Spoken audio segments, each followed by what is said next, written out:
ভয়ের আড্ডা।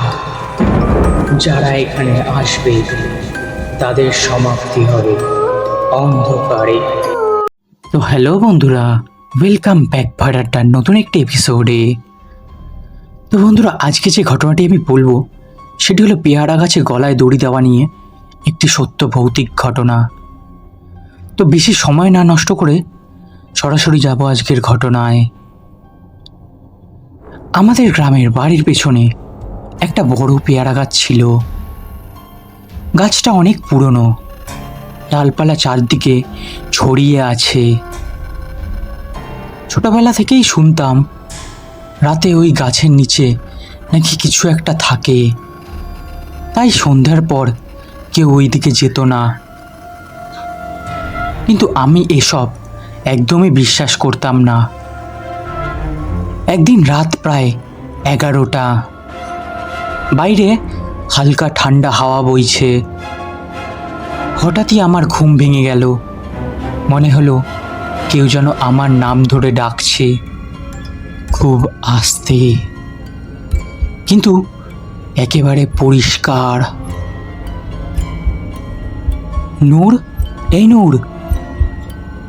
আমি ভেবেছিলাম হয়তো বন্ধুরা মজা করছে, তাই চুপচাপ উঠে বাইরে বের হলাম।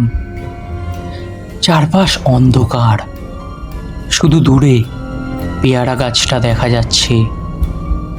হঠাৎই আবার সেই একই রকম ডাক, এবার যেন গাছটার দিক থেকে আসছে। আমি ধীরে ধীরে গাছটার দিকে এগোতে লাগলাম। যত কাছে যাচ্ছি তত শরীর কেমন যেন ঠান্ডা হয়ে যাচ্ছে। তখন হাওয়াও একদম বন্ধ। গাছটার নিচে গিয়ে দাঁড়াতেই হঠাৎ ডালগুলো নিজে নিজেই দুলতে শুরু করলো। কোনো বাতাস নেই, তবুও ডাল নড়ছে। আমার বুক ধড়ফড় করতে লাগলো।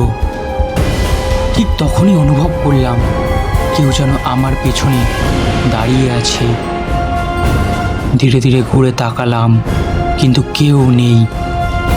কিন্তু পরের মুহূর্তেই গলায় একটা ঠান্ডা চাপ অনুভব করলাম, যেন অদৃশ্য কেউ আমার গলা ধরে টানছে। আমি কথা বলতে পারছি না, চিৎকারও বেরোচ্ছে না।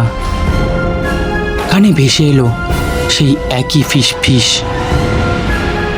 আমি মরিয়া হয়ে হাত পা ছুটতে লাগলাম। হঠাৎই সব কিছু থেমে গেল। আমি মাটিতে পড়ে গেলাম। কোনো মতে উঠে হাঁপাতে হাঁপাতে দৌড়ে বাড়ির ভেতরে ঢুকে পড়লাম। পরদিন সকালে সাহস করে আবার গেলাম গাছটার কাছে। দেখলাম মাটিতে অদ্ভুত দাগ, যেন কারো পায়ের ছাপ, কিন্তু উল্টো দিকে। একটা পা সোজা আর একটা পা উল্টো, আর গাছের ডালেও দাগ, যেন কেউ ঝুলছিল। সেদিন থেকে আমি আর কখনো রাতে ওই পেয়ারা গাছের কাছে যাইনি। এখন পেয়ারা গাছটা কেটে ফেলা হয়েছে। শুনেছি ওখানে নাকি অনেক বছর আগে একজন গলায় দড়ি দিয়ে মারা গেছিল। তো বন্ধুরা, এই ছিল আজকের ঘটনা। ঘটনাটি কেমন লাগলো তোমরা প্লিজ কমেন্ট করে জানিও। যদি ঘটনাটি ভালো লেগে থাকে তো লাইক কমেন্ট সাবস্ক্রাইব করতে ভুলো না। তো চলো, আবার দেখা হবে নতুন একটি এপিসোডে। ততক্ষণের জন্য সুস্থ থেকো, ভালো থেকো।